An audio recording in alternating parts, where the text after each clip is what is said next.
So, Batman Year One was a great read, and the same team that did Batman Born Again.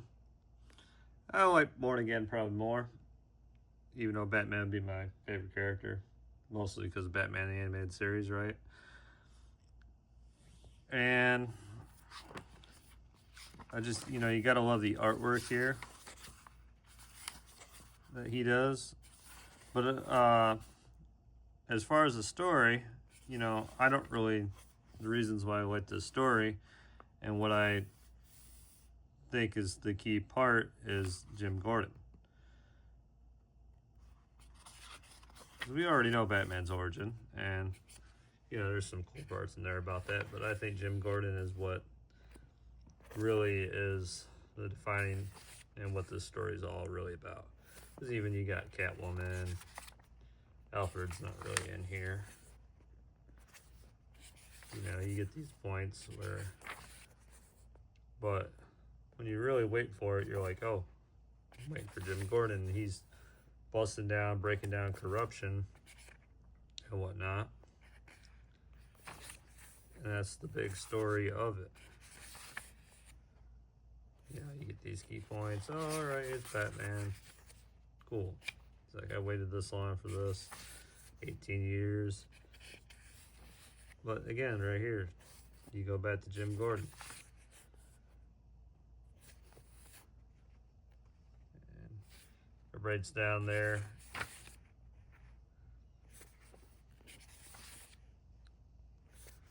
And I just think that's what makes this story so good.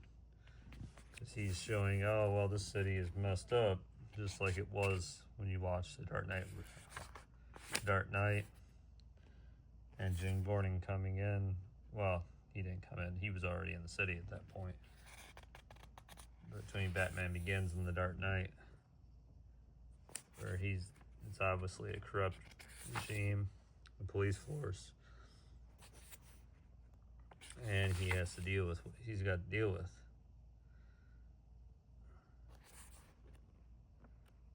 And obviously,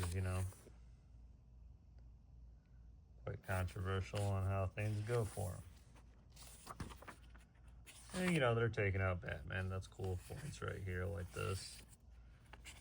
But he's not the commissioner yet. You still have corrupt commissioner. Which, they didn't really...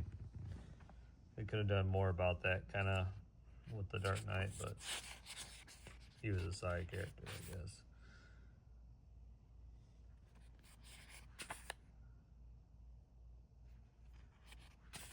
And they're obviously trying to take out the Batman because he's a threat to their power.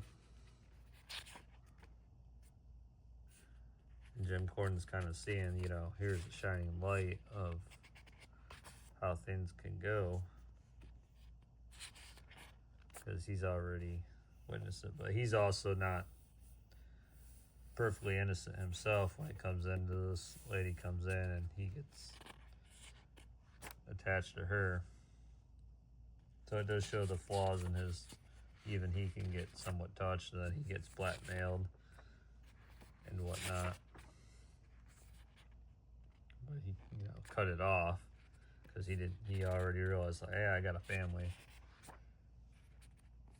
So, I mean, it's not like, oh, hey, he's a perfect character. There is flaws in him. Batman had flaws, too. He didn't walk away perfect most of the time. Now, I think this is an interesting scene right here that along Halloween and Dark Victory kind of played out better, I think. The Catwoman.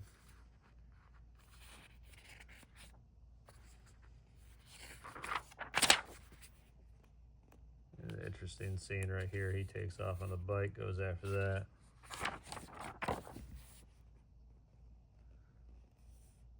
Dives after his child. And of course he can't see him without his eyes. But here, the key point right there is she's seen it. And one of the big things was, Gordon already kind of realized, and you could see when you read this story, is you pretty much already could probably tell Batman is Bruce Wayne, because he's like, when he pulls up to the manor, he's like, yeah, he could be putting on an act. He pulls up there with his wife and all this, and he already discovers, you know, he's got the resources for it and all that. And Jim Gordon's no bad detective, so he already probably knew.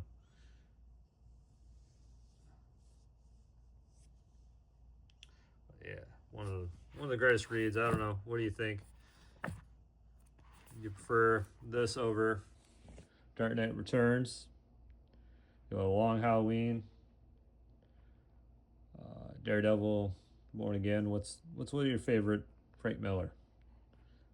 Big Sin City fan too.